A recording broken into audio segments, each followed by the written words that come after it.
রাজনৈতিক স্থিতিশীলতার জন্য বাংলাদেশের ২৯ মিলিয়ন মার্কিন ডলারের কর্মসূচি বাতিল করেছে যুক্তরাষ্ট্র, যা ডিওজি সামাজিক যোগাযোগ মাধ্যম এক্সে এক পোস্টে এই তথ্য নিশ্চিত করেছে। যে প্রতিষ্ঠানটির নেতৃত্ব দিচ্ছেন মার্কিন প্রেসিডেন্ট ডোনাল্ড ট্রাম্পের ঘনিষ্ঠ মিত্র Elon Musk. Department of government efficiency জানায়, রাজনৈতিক স্থিতিশীলতার জন্য বাংলাদেশের ২৯ মিলিয়ন মার্কিন ডলারের কর্মসূচিও বাতিল করা হয়েছে। আজ ডিওজি সামাজিক যোগাযোগ মাধ্যম এক্সে এক পোস্টে এই তথ্য নিশ্চিত করেছে।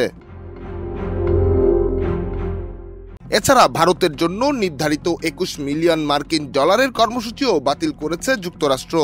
ডিওজি জানিয়েছে, ভারতে ভোটারদের উপস্থিতি বাড়ানোর লক্ষ্যে ২১ মিলিয়ন ডলারের একটি প্রোগ্রাম এবং বাংলাদেশের রাজনৈতিক ল্যান্ডস্কেপকে শক্তিশালী করার লক্ষ্যে নির্ধারিত ২৯ মিলিয়ন ডলারের কর্মসূচিও বাতিল করা হয়েছে।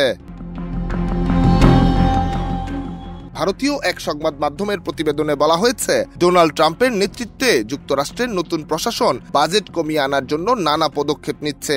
এরই পরিপ্রেক্ষিত ভারত, বাংলাদেশ সহ বেশ কয়েকটি দেশের জন্য মিলিয়ন মিলিয়ন ডলারের তহবিল বাতিল করেছে যুক্তরাষ্ট্র।